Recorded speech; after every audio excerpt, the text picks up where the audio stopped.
I'm very honored to be invited to speak in front of you today because I've been learning from Kiwi farmers for 33 years because you've got the best pastoral grazing skills in the world. So it's quite an honor for me to be here. But now it's my chance to give back.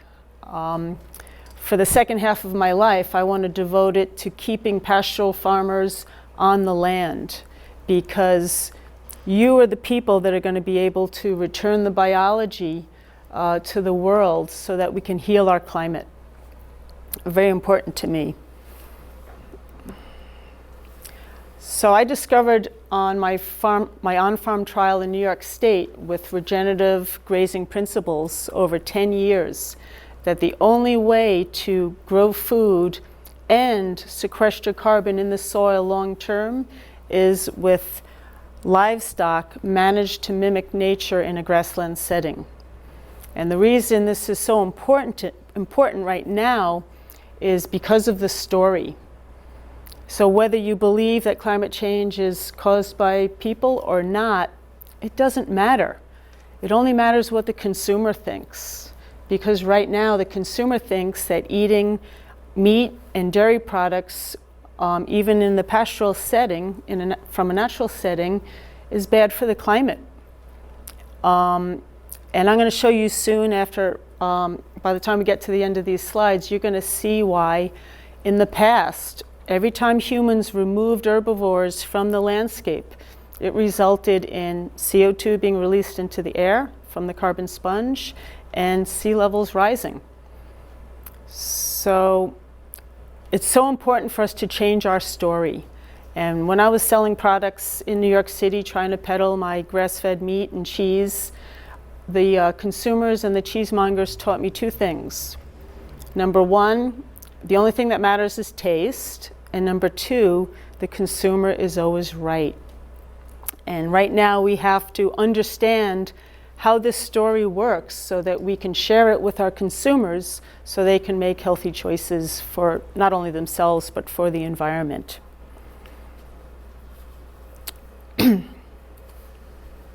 So part of this is about getting your mana back as farmers, because livestock farmers, pastoral farmers all around the world, ranchers, everybody, are an endangered species. But you're critical for healing the climate, and I'm going to explain all about that. The problem with the climate right now isn't cows, methane, or even fossil fuels. It's how we manage them. We've been making all our decisions based around just what's going to be good for our business at the end of this fiscal year. And we haven't considered how can we make a profit and preserve the resources that our descendants need to make a living too. And that's what holistic management is basically all about in a nutshell. So we have to change the way we make our decisions or we're going to have the same results. And I wish I'd read Alan Savory's book 30 years ago, because for one thing, I would have made a lot more money farming. But it's really his insights that started me on my journey of discovering. And actually, my grassland itself, as I managed my grassland, it taught me all about the unlimited grasslands of the past that existed. And we only just are using one tiny piece of the puzzle of the grasslands that used to exist, because our diversity has been so diminished. Since 1970, we've lost 78% of all wildlife in the sea and on land.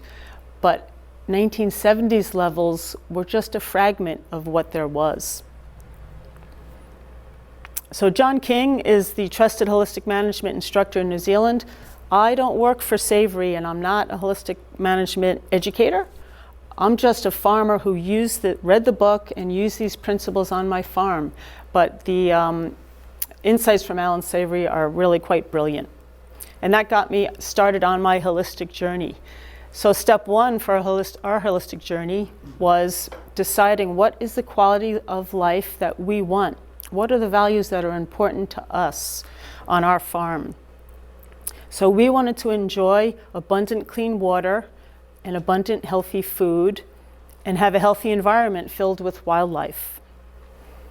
We wanted to have ample choices and be well supported financially and have comfortable shelter. And we wanted our people to enjoy security and have meaningful purpose in their community. So that was our core values. Step 2 of the holistic context is figuring out what the resources you manage, in our case it was a farm, what does our land need to look like way far in the future to support this quality of life for our descendants. So we wrote it down again. People, 7 generations hence, will connect to our wider community symbiotically and enjoy learning together about how to enhance unlimited ecosystems. The land will be completely covered in diverse green plants, which are continuously building a life-sustaining sponge, a carbon sponge. Birds, insects, and animals, both wild and domestic, will be abundant. Waterways will flow crystal clear all year round, and all rainfall events are soaked up readily by the soil. The land will dependably provide people with everything they need to live peacefully and comfortably, including clean food, water, fiber, and other resources. Simple. So step 3, once we had decided what it was we wanted and what it would look like if we were getting that, then every time we made a decision, we had to check back and make sure that our decisions were going to move us towards where we wanted to go. Very simple. That's the gist of holistic management as I understand it. So it's not really about grazing. You can manage a catchment, you can manage a district, you can manage a country even using these principles. So one thing we learned was that healthy food comes from healthy land. And we decided to make cheese to increase the chance that our farm would remain profitable, because there's nothing sustainable about a farm that goes out of business. So to add value to our milk, we started to make cheese. And we also thought it would connect us to our community, which is something that we valued. And then we started to holistically manage our cows with the Holistic Planned Grazing Program to enhance the health of the cows and the flavor of the cheese. So it was all about flavor that got me started on this journey. But the changes that we saw in our landscape were profound. And the healthy food grew my children, quickly and into big, strong people. Because we wanted to have clean water, we always kept our eye on taking care of the soil and building that carbon sponge so that the water cycle could function like it's supposed to. When rain falls, it's supposed to soak into your land and be absorbed and held there and slowly trickle out, so that the spring rains are trickling out all summer into your springs that feed your streams and your rivers and keep your rivers running even in the summer. That's how our rivers and your rivers here are supposed to function. So we were trying to heal that by increasing our carbon sponge. So starting in 2008, we simply raised our grazing height and residual height about 5 centimeters a year.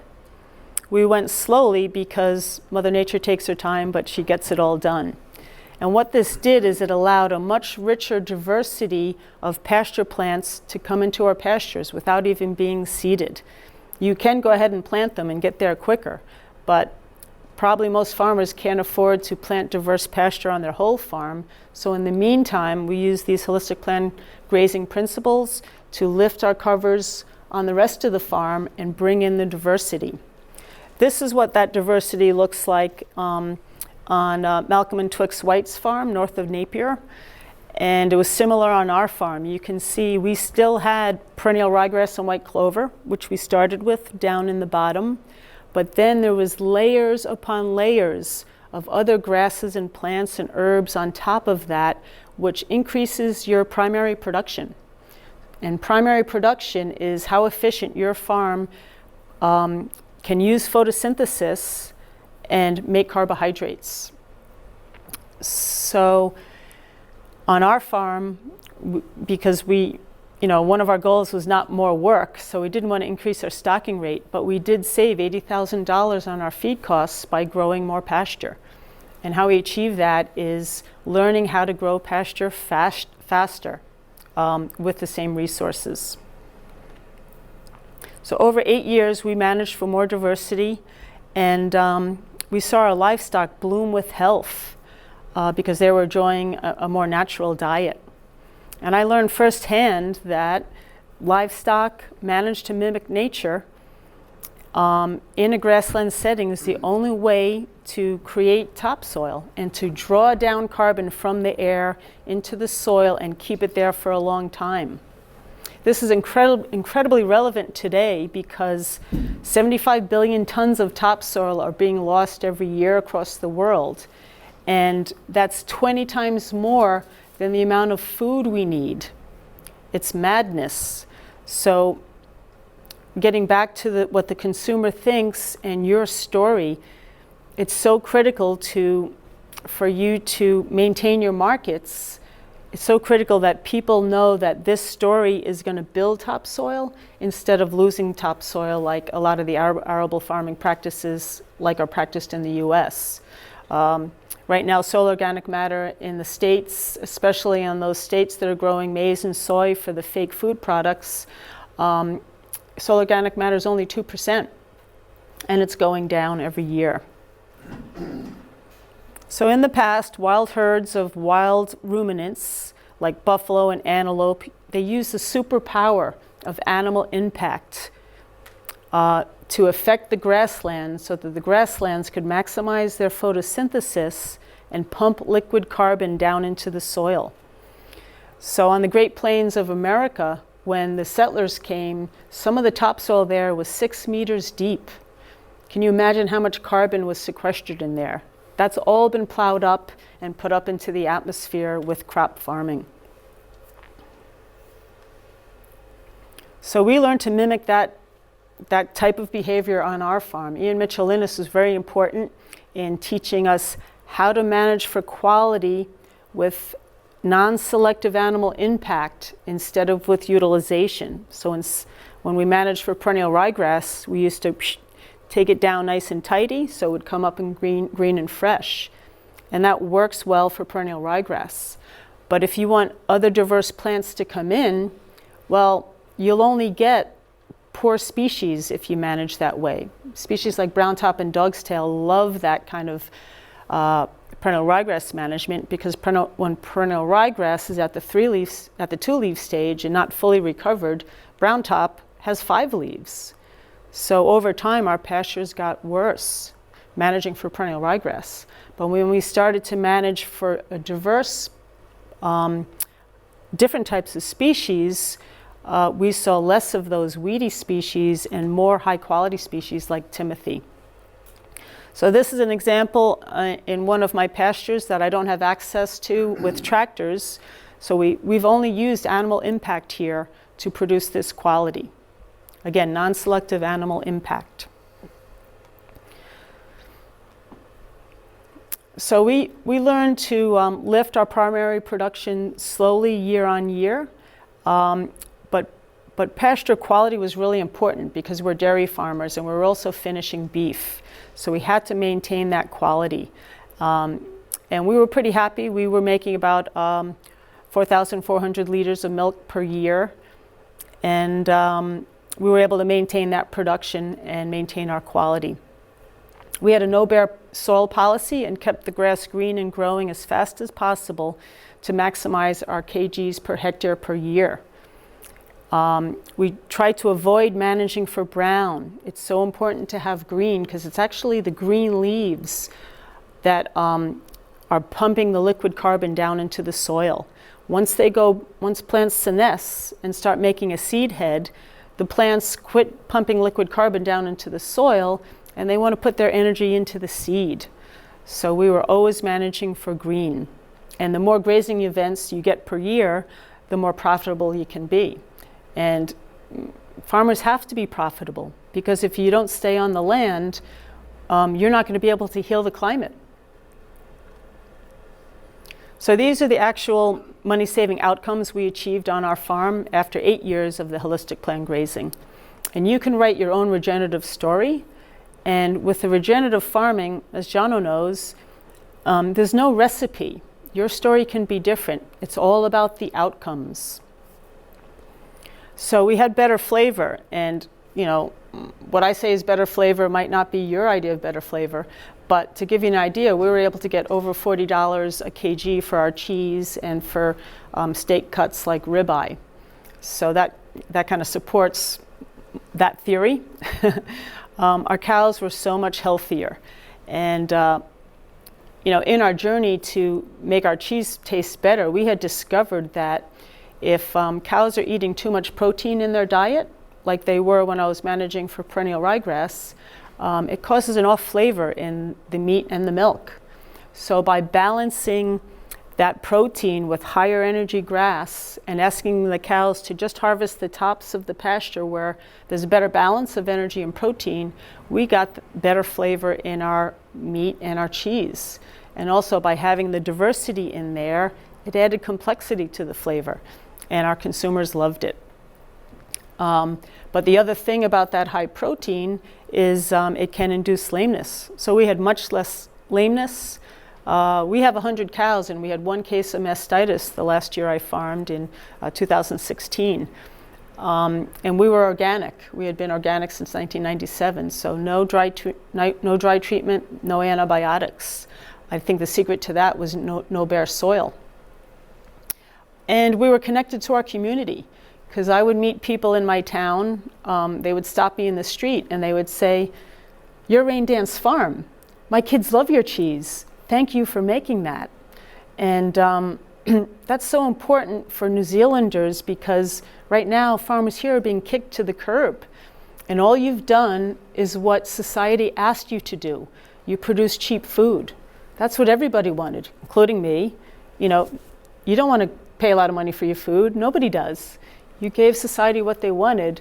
So anybody who eats food is to blame for the unintended consequences. We also needed about 20% fewer replacements. So for us, that became a profit center on our farm, just because our cows were lasting much, much longer. And that animal welfare is really important in the States when you try to market products. We manage our calves the same as the cows. We mimic nature. They got a fresh break of feed behind 2 wires every day. And we only ask them to take the tops off, because parasites only climb up about 15 centimeters on a plant. So if the calves only have to eat the tops, they don't get exposed to those worms. And so that's why we didn't have to drench in the last 6 years at all. But one of the best parts of this regenerative management for me was the knock-on effects on wildlife. So we saw just an explosion in bird life on our farm. And I really hadn't been much of a birder before that, but I just got curious about all the different birds I was seeing and started to do research. So that Bobolink in the right-hand corner, this wee girl, they're endangered in the States. They're a grassland bird, and they nest on the ground. And this is relevant to people in New Zealand, because unfortunately you believe that poison is going to solve the problem and help your ground nesting birds, but I don't see how poison can ever be a solution. I think it's all about the land management.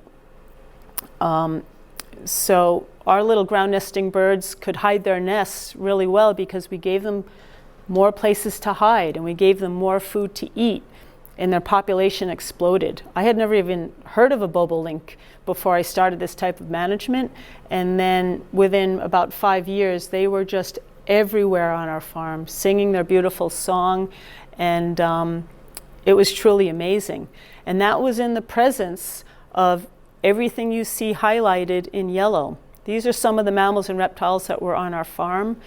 So the coyotes, the raccoons, and the skunks, the weasels, the possums, fisher cat, mink, Norway rat, garter snake, black snake.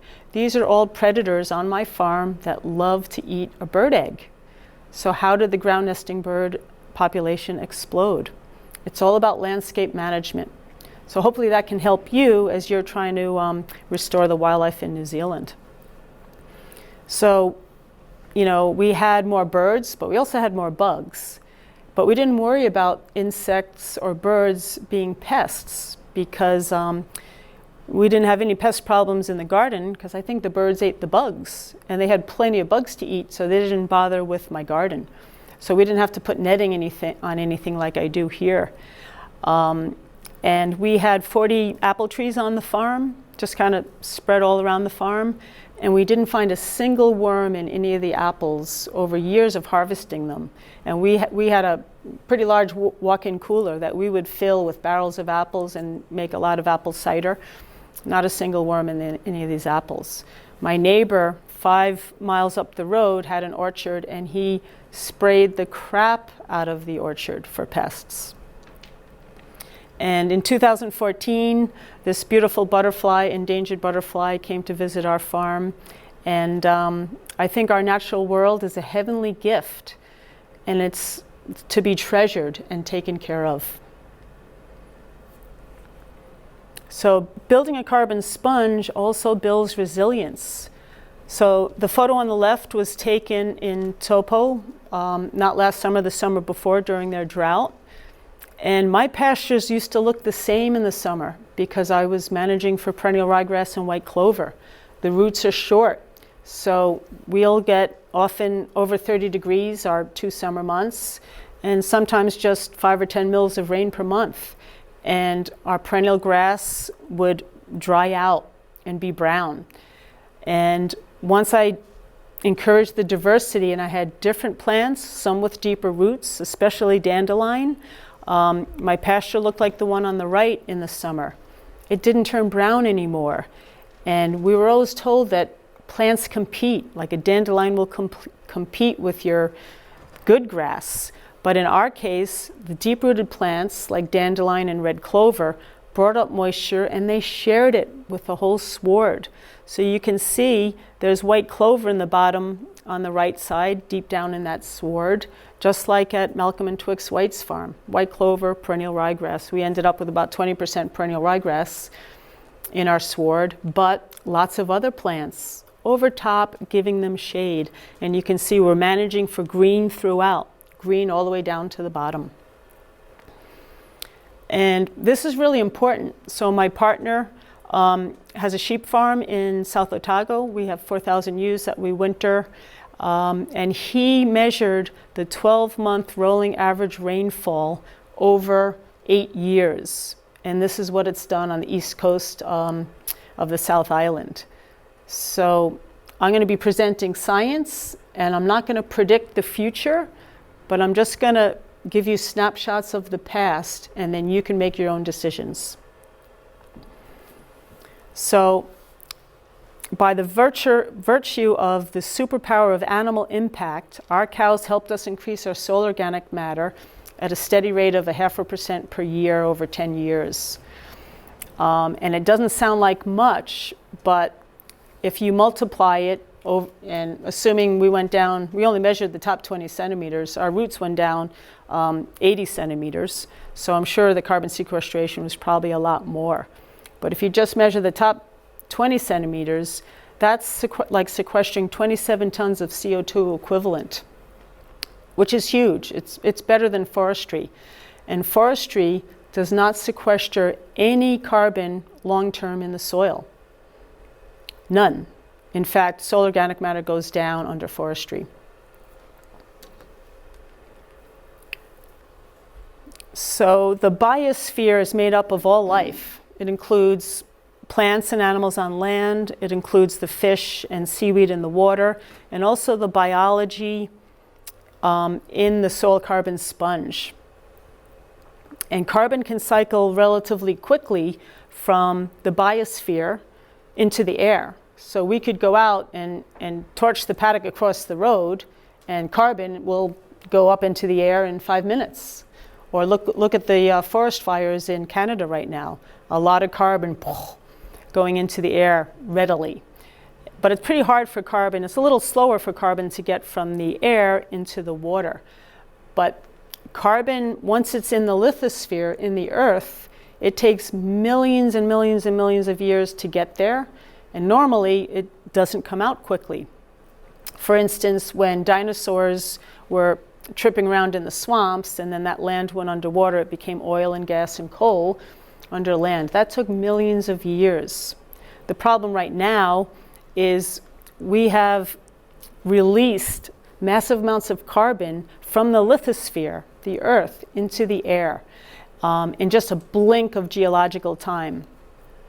And even though this is a problem, pastoral farmers are the only ones that can pull this carbon back out of the air and lock it down into the soil long term.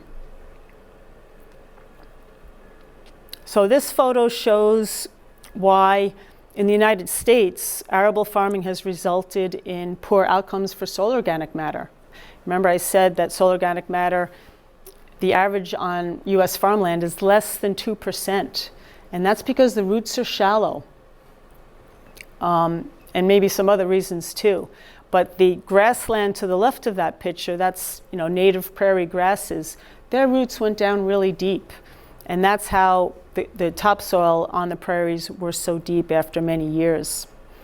And I learned from Christine Jones about the liquid carbon pathway. I didn't realize why my soil organic matter had gone up so steadily for all those years until I came to New Zealand and met Christine Jones. So when green plants are growing, they'll pump that liquid carbon down. And that's the one that stays long term in the soil. So it wasn't only the short roots of my perennial ryegrass which slowed my soil building, but I also think it was some of the soil disturbance, because every 10 years I put in an annual crop before regrassing. So I asked Gabe Brown if diverse annual crops would help or hinder soil health on pastoral farms, like all grass dairy farms like mine, in a high rainfall environment. So we got between 700 and 900 mils of rain, pretty similar to what people in New Zealand get. And if this plays a sound, you'll be able to hear what he said. This one from a northeast farmer. For dairy cattle ranches, which are 100% perennial pasture, will the disturbance from diverse cover crops move them forward or backwards? Okay, I want to make this point perfectly clear. There is no better cover crop out there than a very diverse perennial. So I get too many people, they hear me present and they think they got to go, terminate their perennials and plant a cover crop. Do not do that. Keep your perennials there. Now we want to add diversity, but what we're finding, that's why I put those slides in this presentation, through holistic plant grazing, through the use of stock density and recovery time, we should be able to stimulate a latent seed bank. So Christine Jones has revealed how all this works, and you can look at her videos or do some reading online. But there's a lot of studies now that back up Dr. Jones's work. So this one was done at Yale, and they found that it's the liquid carbon pathway is 2 to 13 times more efficient than litter inputs at increasing carbon long term in the mineral associated carbon. Excuse me. And that's the one that we need to sequester. Another study done in the US where they grew switchgrass for biofuel, they didn't put down any litter on the soil. They harvested every morsel for their biofuel, but still they had up to 80 tons per hectare of carbon sequestered under those grasses. So they say that there's one interpretation is that the deeper sequestration, the greater the likelihood that carbon can be protected from oxidative or microbial decomposition. There were virtually no biomass inputs to soil in these trials, as all above ground material was removed for ethanol production. This suggests that the liquid carbon pathway from Christine Jones's work is the primary mechanism for soil building. So what's happening on New Zealand soils? I told you about what's happening in American soils. It's not pretty. But researchers in New Zealand have found that soil carbon is decreasing on most New Zealand farmland. But there's many regenerative farmers now in New Zealand that are lifting their soil organic matter. So Mark Anderson is, Landcare is helping him monitor his soil carbon, and it's increasing at the rate of 1% per year, which makes sense. I only had a 6-month growing season. Here in New Zealand, you can have grass growing all year round and be pumping liquid carbon into the ground, which makes your regenerative climate story the best one in the world. And this is the story you need to get out to your consumers, because scientists from Europe in a different context are telling them that animals are bad for the climate.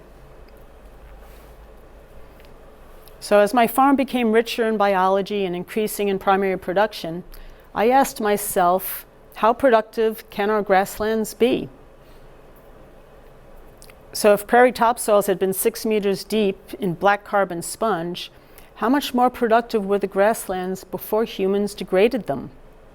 The few species of plants that we're managing on our land, the sheep, cattle, and the deer, they're just a tiny piece of the puzzle that once was.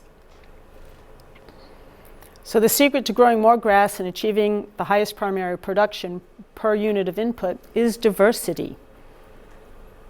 So building a deeper carbon sponge increases the size of your factory, but more importantly, it puts more water through it, and water is the limiting factor for primary production. So European cave art from 20,000 to 30,000 years ago depicts a landscape teeming with animals, grassland animals, ruminants, herbivores.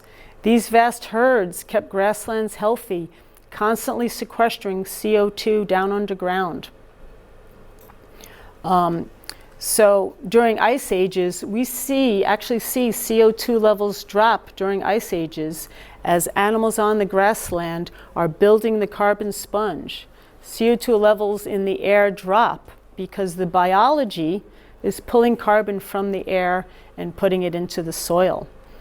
It's hard for us to appreciate now how diverse these ecosystems were. So 3/4 of the mammals were wiped out during these megafaunal extinctions as humans spread out across the globe from Africa. But the diversity in the landscape was incredible.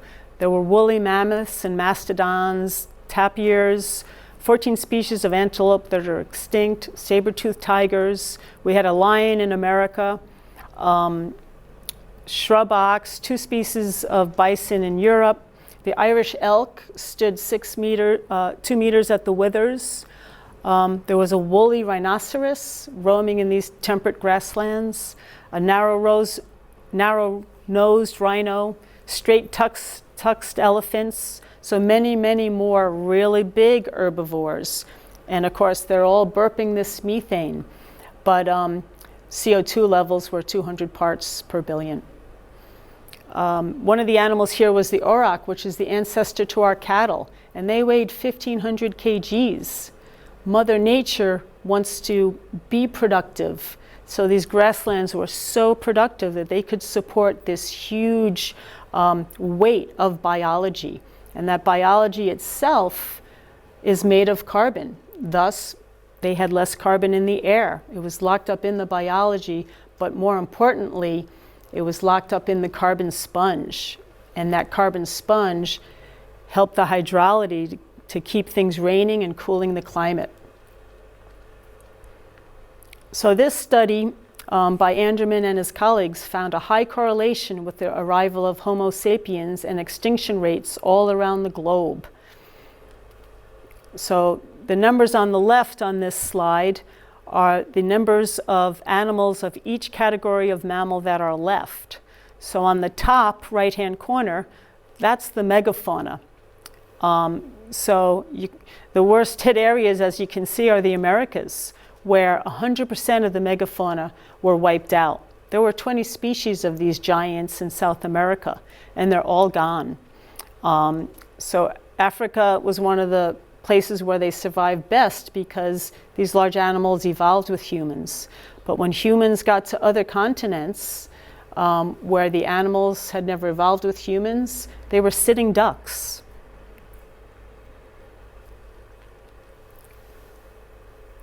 So during the American megafaunal extinction event, around 12,000 to 15,000 years ago, 70% of all the mammals over 40 kgs became extinct. And here's some of the species. There's even more species, which is mind-blowing to think that they existed really not that long ago in geological time. But I like this diorama because it shows the area of the Earth that was teeming with all these animals. So on the right-hand side, if the natural processes had continued and humans hadn't made animals go extinct, we would have all these animals, and especially the megafauna, covering all the areas you see on the right. Now we only see them in Africa and Asia. So because the area was larger and the number of animals was larger, there were many, many, many more ruminants and herbivores on the landscape at a time when CO2 and methane were half of what they are today. So the message for us isn't that, well, humans have made a mess. We have. The message is, if we take more animals off the landscape, we're just going to release CO2 into the air. So I promised you farmers were going to be the climate superheroes. But you have to believe that you can influence the climate just by how you farm. And people have been influencing the climate for a very long time. So William Rudiman has come up with a hypothesis that about 8,000 years ago, if you look at the little graph on the right, there was a spike in CO2. And he equates that to the time when people started farming.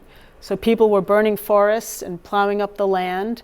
And just like when we do that today, it releases carbon into the air. But this happened at a time of a solar minimum. So the solar radiation that is happening on the northern hemisphere because of the Earth's tilt should mean that the climate is cooling right now, like it has done in all the previous ice ages. But all of a sudden, CO2 went up, methane went up too because of the rice production, and temperatures have gone up as well when we should be cooling. So I have a question for you. Again, I don't have the answers, but I'm just putting out data. Have humans been changing the climate for tens of thousands of years? Can biology drive climate and not the other way around? So CO2 is released into the atmosphere when biology is reduced in these extinction events, or as habitat is lost when desert happens or when you pave a parking lot. So this study using ice core data concluded that temperature increases after CO2 increases in the atmosphere in the last 22,000 years. And starting 15 to 20,000 years ago, during that North American megafaunal extinction at that red arrow, a large amount of CO2 was suddenly released, and sea levels rose at that time. And then that yellow arrow corresponds to the time humans made it to South America and caused many animals to go extinct there. So these animals were keeping the grassland healthy. So the primary production of that grassland was reduced. Some of that carbon sponge went up into the air. And if you go back in even further, historical data backs my hypothesis that humans have been influencing climate for tens of thousands of years by limiting biology, especially on grasslands. There's a strong correlation with CO2 and global temperature sea rise. They almost happen in lockstep on geological times. Under that blue arrow, between 95,000 and 78,000 years ago, humans spread to Central Asia and started wiping out the megafauna there. They took away 2/3 of the megafauna. And there was a lift in CO2 and a lift in temperature and sea level. Between 60,000 and 30,000 years ago, all megafauna, 100% of the 2 species, were wiped out in Australia. And that's where the orange arrow is. And that, Australia's a continent. They changed the entire landscape. The Diplodon, which was the megafauna in Australia, was like a rhino. No, it was not like a rhino, like a hippopotamus that wallowed around in swamps. Australia was wet.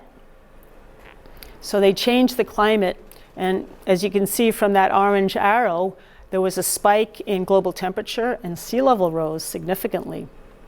And then 15,000 years ago was the American megafaunal extinction event that we talked about. And so CO2 levels have risen since then, and so has temperature and sea level.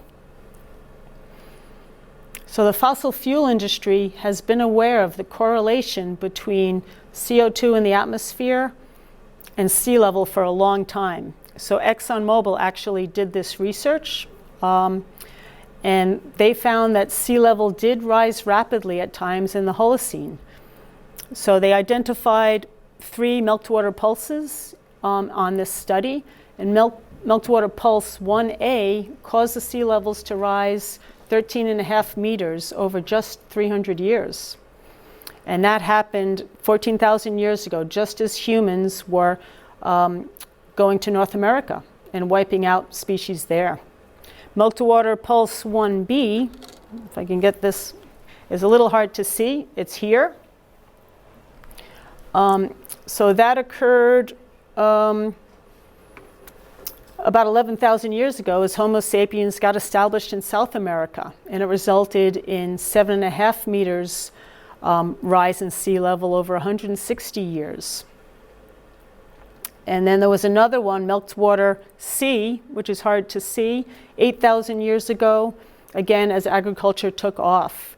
And that produced a sea level rise of 6.5 meters in less than 140 years. So I'm not predicting the future. This is just data dug up from ice cores by ExxonMobil himself. All these meltwater pulses were at the rate of about 4.5 meters per century. I'm not predicting anything, but there is a high correlation with destocking the planet and sea level rise. And that's why I think it's so important that we stand up for our sheep and our cows, because we have lost the wild ruminants across vast landscapes. They are all we have left to use as a tool to build that carbon sponge. Does that make sense to everybody?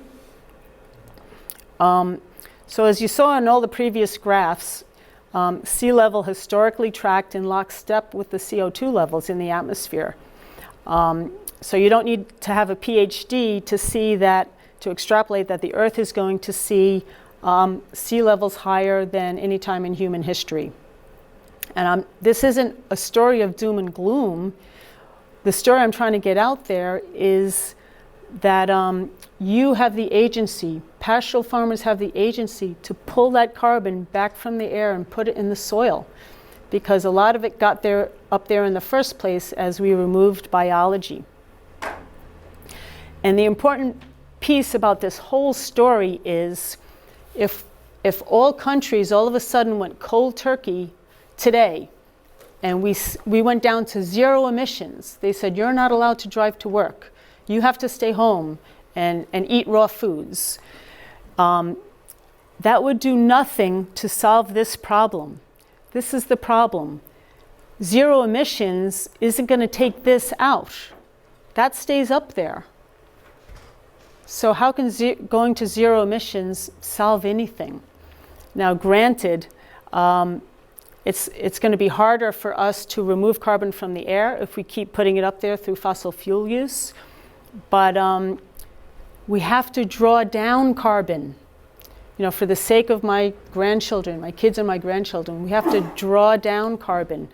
It's the only choice we have. Well, the other choice is to see sea levels rise like they have never been seen before in human history.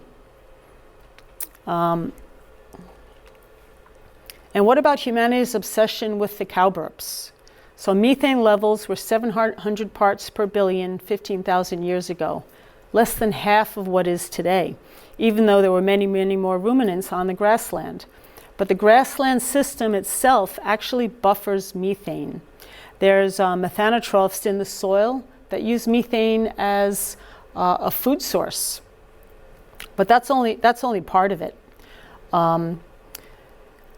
And methane is an issue because way too much of it has been released by oil and gas development. And it's 80 times as damaging as CO2. So don't let the fossil fuel industry make patsies out of our cows and sheep and blame us for the methane in the air. So when methane is released, when a ruminant's in a grassland system, that grassland can absorb it on the spot. But where methane is being released, you know, when I pass over the oil and gas fields in the US and I look down over, you know, the states out west, everything's brown. There's not a blade of grass in sight. That methane can't be mitigated. It's all up in the air. So Dr. Walter Jena does an amazing job of explaining these processes, and I'll touch on it slightly, but you can go look at this YouTube video yourself. When he was here in New Zealand, he explained how this works. And there's another process called the process of transpiration. And in a properly functioning grassland or savanna or forest, hydroxyl radicals are produced as water is released from the herbage. And those hydroxyl radicals combine with methane and completely mitigate it. So these are the processes explained by a really brilliant soil microbiologist. So another reason for you to own your climate story. You have to know how all these things work so you can explain to your consumers that we need animals on the land and we need to manage them differently to get different results.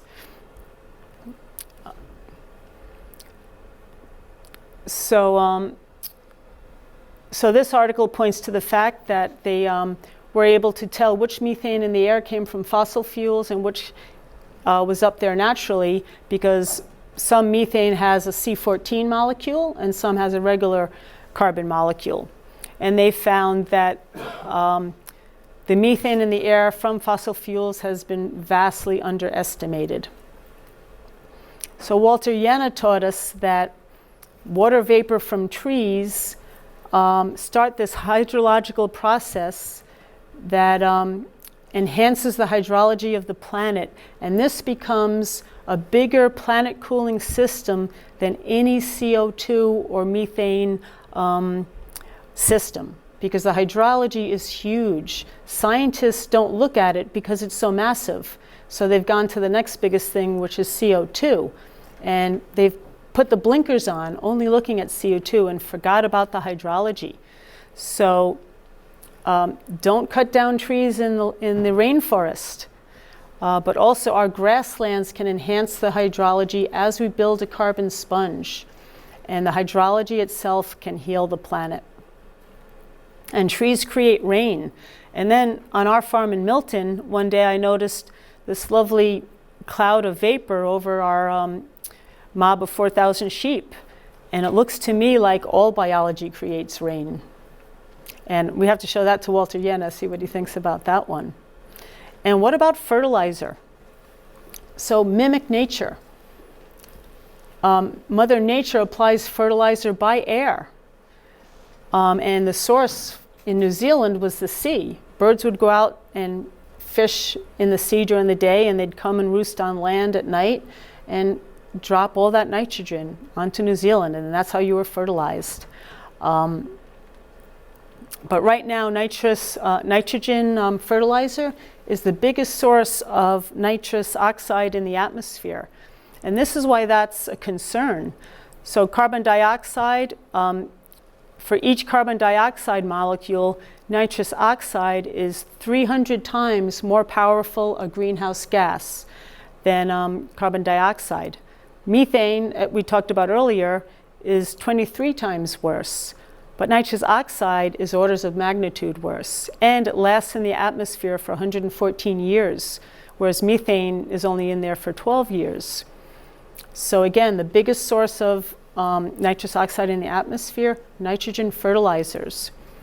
But using this, the power of animal impact, we can feed our own soil and reduce our nitrous oxide, our nitrogen fertilizer applications. So nitrogen can leak out the top, and it can also leak out the bottom, because when our cows were grazing ryegrass and had this extra nitrogen that they had to excrete, nitrates were going down into the soil and entering our rivers. So this graph shows nitrous oxide at the top on the green graph. These were taken from ice cores and other ways to extrapolate the levels. The black line is CO2. So nitrous oxide has gone up, CO2 has gone up, and this is methane. Methane has gone up in just very recent years. Again, just a blink in geological history. And this black line is a proxy for the temperature of the Earth. So nitrous oxide levels have climbed dangerously, and the biggest source we talked about.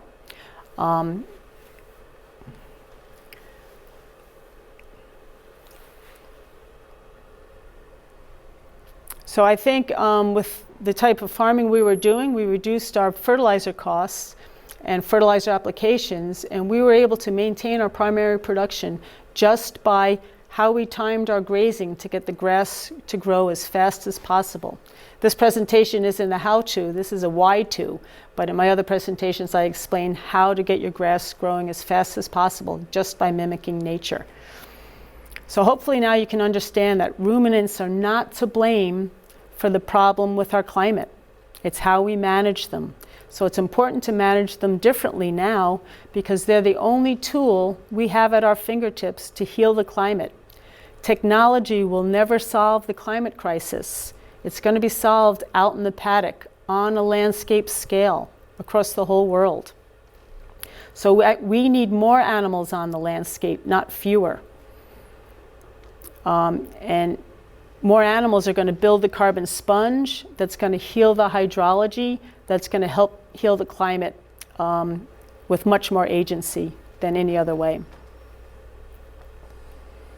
So the other thing that my farm taught me is that people are part of the grasslands. They still are today. New Zealand Kiwi pastoral farming culture connects you all to the land, and you'll understand this. I was walking my dog in the paddock behind lovely Jasmine one day, and a deer jumped up about 4 meters away from us and went bounding away. It had been like curled up in that tall grass, and the dog didn't see it. But I could see it. So why do you think humans decided to stand up on 2 legs? We could see game and we could see danger in the grasslands that we evolved in. So you are the predator now. We've wiped out most of the predators. You know, this lovely tiger, and I love them, she is so part of the grassland, she's got it painted all over her side. But we used to be part of those grasslands too. And now we live in our little cubicles, in our cities, in our little burrows, and we've removed ourselves from the grasslands we used to be part of. And we're so removed from the natural world that we don't understand these cycles anymore. This is why farmers love to be on the land. It's where you belong. So like I said earlier, I'm going to devote the next half of my life to keep pastoral farmers on the land where you belong, because you're our only hope for healing the climate. So farming and ranching culture across the world is an endangered species, and we need you on the land so you can heal it by bringing back the biology. So regenerative principles in New Zealand, pastoral farmers are ticking all the regenerative principles already, but you do have room for improvement in the diversity area. And regenerative isn't about rules, but these 5 general principles really apply if you want to be carbon farmers. And diversity is how nature always shifts gears up to the highest level of primary production. So if your pasture management allows timothy and red clover to become more numerous on your farm, you're probably on the right track. This research was done at Gore, and I used to think that perennial ryegrass was the highest energy grass and probably the best thing to feed to my cows. But look at the amount of gain in this study. They were feeding goats, young goats, and they put the most weight on the goats per hectare on the timothy paddocks than even on the perennial ryegrass paddocks. And this even surprised me. And also the important thing is in the summertime, so in the summer, the timothy had the highest quality, even higher than perennial ryegrass. And the summertime is when you need quality, isn't it? You know, it's easy to have quality in the spring. Summer is when we really want it. So that's why I love to see timothy and red clover. When I was managing for perennial ryegrass, those plants didn't like the residual I was leaving. And I found until my residuals got to about 15 centimeters, the timothy and red clover didn't persist, even though I was putting red clover seed on sometimes as a frost seeding. So this is the Pringles farm down in Clydevale, near where we are, and they've got heaps of timothy and all sorts of diverse plants on their farm. Again, they're managing for green. It's only those green plants that are pumping that liquid carbon down. Once they turn brown, they're not pumping carbon down anymore because they're putting it up into the seed. Here's another client, and she's gotten the diversity onto her pasture by seeding it down. And I like to seed at high rates so that you don't have bare soil in between. This is Mark Anderson's farm. And Mark and Madeline Anderson are seeing 1% soil increase, organic matter soil increase right now. And this is a diverse pasture that they planted. And he's harvesting the top half of this sward. Can you see the line here where he had a temporary fence? This is his residual. And on a lot of farms, you won't even put animals into grass that tall. But they have taken a bite off of every single plant. This is his first round in the spring. And because every plant has been bitten, it's time to shift them on. And you can see some of this grass is trampled. It's pretty hard to actually trample it in the springtime. The more of that we get trampled down, the better quality we're going to have for the rest of the year. And you don't have to go mad with your density to achieve the quality all year round. If you can do it in October, November, in the springtime to set the quality for the rest of the year, you'll achieve 80% of the benefits from this type of grazing. And here's a residual, which is as low as you probably want to go. But notice there's tall plants and short plants because there's diversity here, but they all have a bite taken off of them. So it doesn't look neat and tidy because of the different sizes and heights. It's almost like when you walk into a forest. Is there anything tidy about a native forest? It's diverse, but it's wonderful. And so this is new grass that was seeded at the rate of 40 kgs per hectare, which I like because there's no bare soil. There's no place for weeds to come up. And the strategy B, if you're not going to regrass, you can lift the diversity in your pastures by lifting that grazing wedge very slowly. But you need to do it very slow. On my farm with cows, I went up 5 centimeters on my grazing height and residual height. But if you've got a sheep farm, you might only want to raise it 1 centimeter per year because it has to be slow. Because Mother Nature takes her time, but she gets it all done. This is our sheep farm in Milton. And my partner Rick had never seen white clover after January 20th. But with change in management and just lifting the covers a little bit and a little more recovery, he was starting to see the white clover persist in the summer when he needed it. And this is what that same pasture looks like close up. So this is a sheep and beef situation.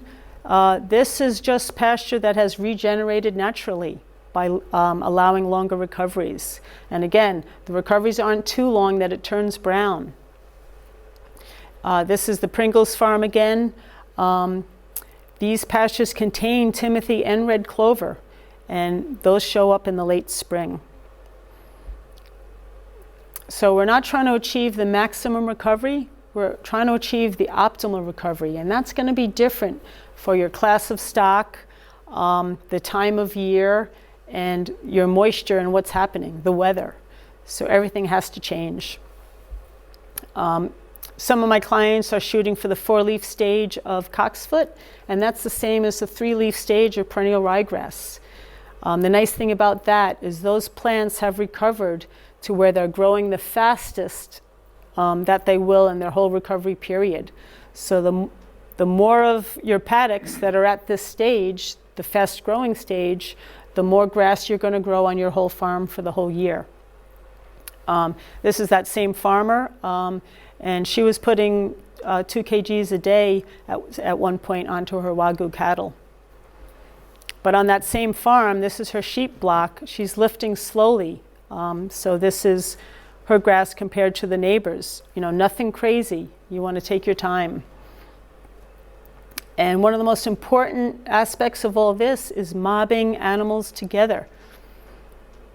Because you want them to trample what they don't eat, because there's, on a C3 grassland, 2/3 of the biomass is below ground, 1/3 is above ground. So you want to feed your livestock the top half to 1/3 of the pasture sward, and the bottom 1/3 to 1/2 you want to get down and feed your soil livestock. You've got soil livestock underground, the soil biology. So this shows you the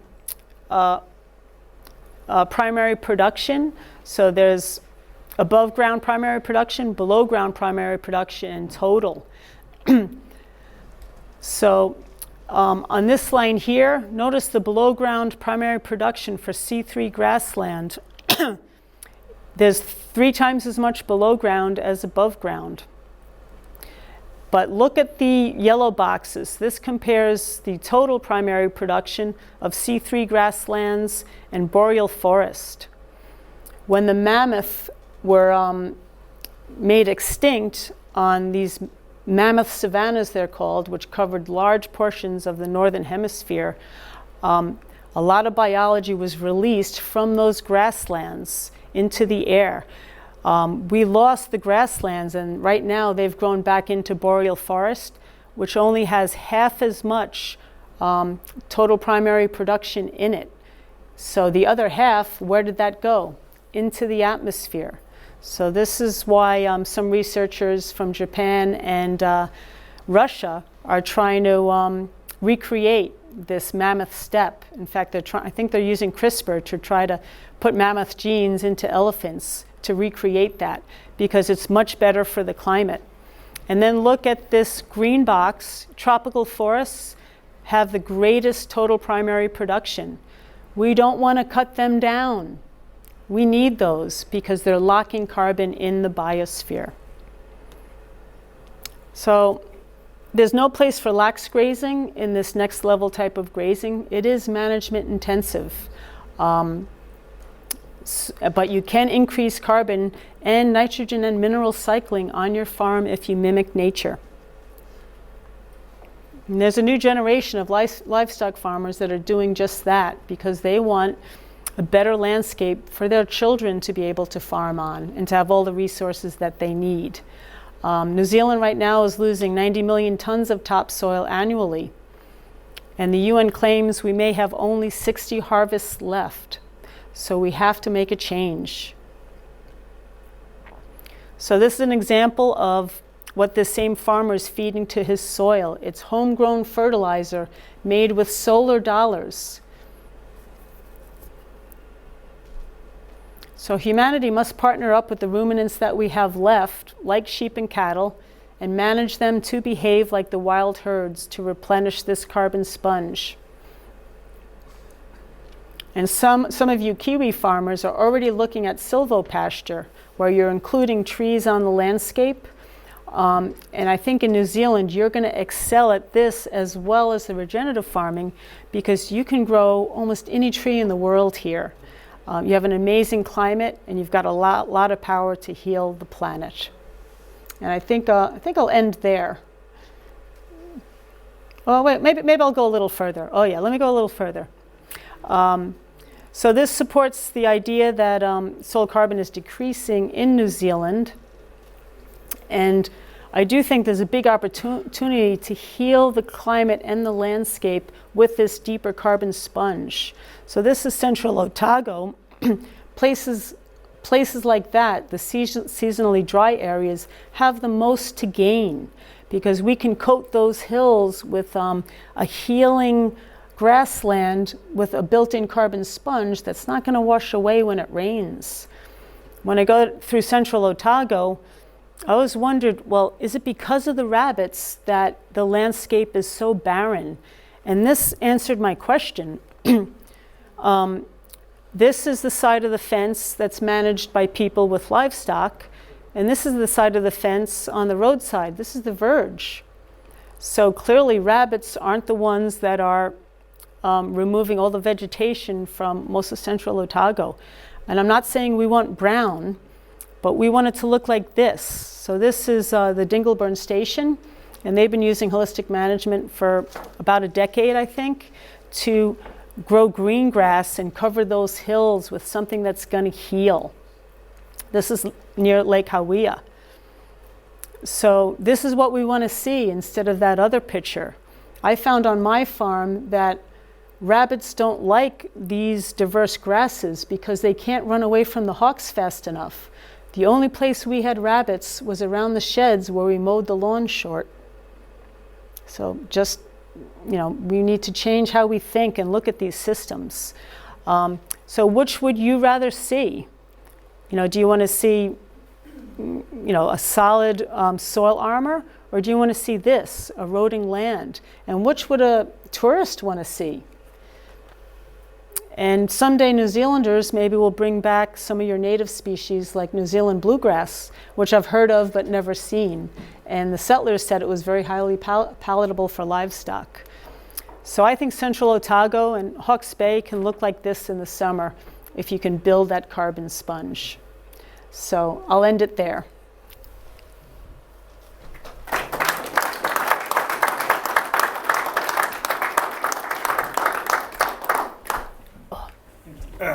Thanks for that, Siobhan. Do you want to do some questions now? And maybe whatever you want to do.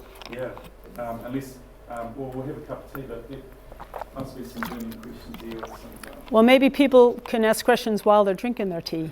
Yeah, is there any burning ones now? Otherwise we can go to John.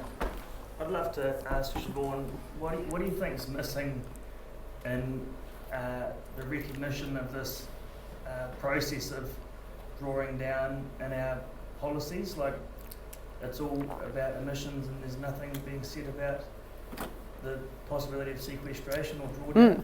So the answer is simple. So on Mark Anderson's farm, where he's sequestering 50 tons of carbon per hectare at the moment. So one ute emits 5 tons of carbon a year. So for each hectare, Mark is sequestering 10 utes worth of carbon in just 1 hectare. So multiply that by all the hectares on your farm, and then send the bill to the government. Very simple. You have to fight for your story. You have to own your story, get those outcomes, start measuring your carbon now, look at your change, make sure you get the outcomes, and then send the bill.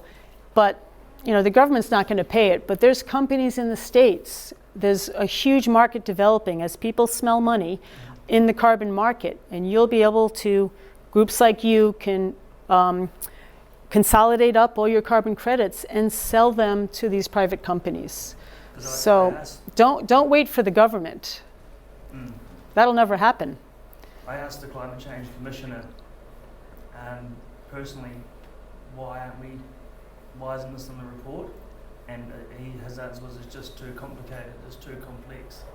and we've got all this data, and you say governments will never pay, but like Australia is. I wouldn't wait for the government. You have to do your own baseline testing, like Mark Anderson's doing. Don't wait for the government. You have to tell them, it's your government. That's your government. You tell them how you want them to manage. But you have to get the data and show the science. The reason there's no science around this, as Jono knows, because the science is done around products that they can sell to you. With regenerative farming, you don't have to buy anything. So there hasn't been science done. Usually science is done by companies who want to sell you a product. And that's the difference about this. Yes, Phyllis? Just a point on that question of why we all seem to feel that we just keep hearing the message that farming only burns up carbon in the soil, that animals emit a tremendous amount of methane.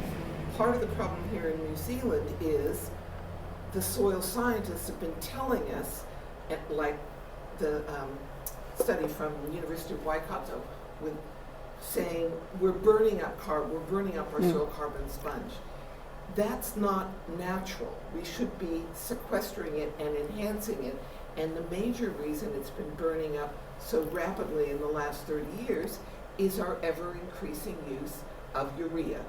The very nitrogen fertilizer that you saw on the graph causes the most methane emissions, the most temperature increase, and the most CO2 release. So this is all great, but we gotta also embrace we're not going to be able to do this by continuing what we're currently doing.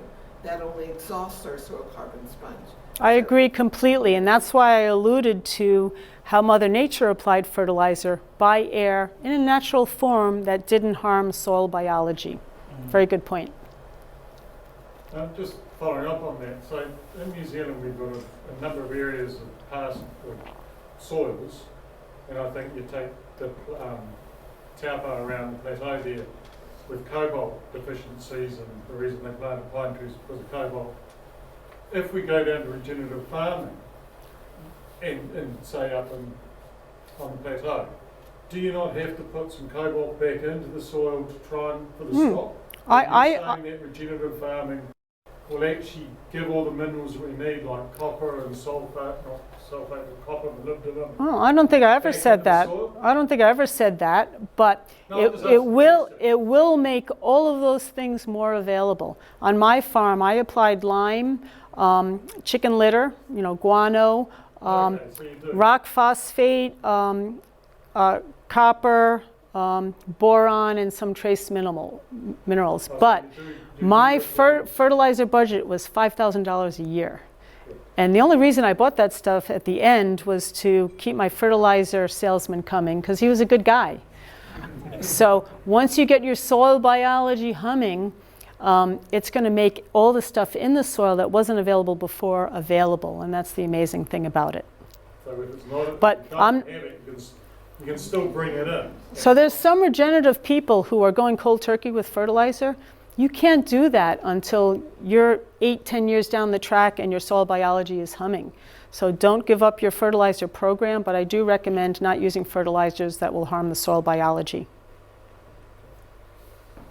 I mean, make a point on that because it begs the question of what do we do about toxic metals or pesticides or cadmium or fluoride in the soil, which are increasingly issues for our customers. They're flicking on the fact that we're not selling them any organ meat because the cadmium levels are too high from the superphosphate. Turns out when you've got this kind of system going and you're actively sequestering carbon, you're increasing the humus levels in the soil, you're increasing your beneficial fungal levels, guess what? The fungi themselves and all that whole, ecology down there biosequesters toxic metals, including aluminium, because they don't want to transport these toxic metals or minerals into the plant that is feeding them. They're trying to keep the plant healthy so the plant will feed them more sugar. So they pull the toxins out of the system and inactivate them. So they can't leach and they can't be absorbed. So you get a double benefit there. And one more thing, I'd like to introduce Jono because he and Quorum Sense have developed forums where farmers can learn about these types of practices and teach each other. Because for years, farmers have waited for some guy to come up the driveway to tell them how to farm. But those people only wanted to sell you stuff. And that's one of the reasons we're in the mess we're in. This happens all over the world. So you have to restore your own mana. Trust yourself. Trust your father and your mother who farmed and what they used to do, and learn from them and learn from our culture. So maybe Jono can explain how they're helping farmers learn in this regenerative journey. Thanks, everybody.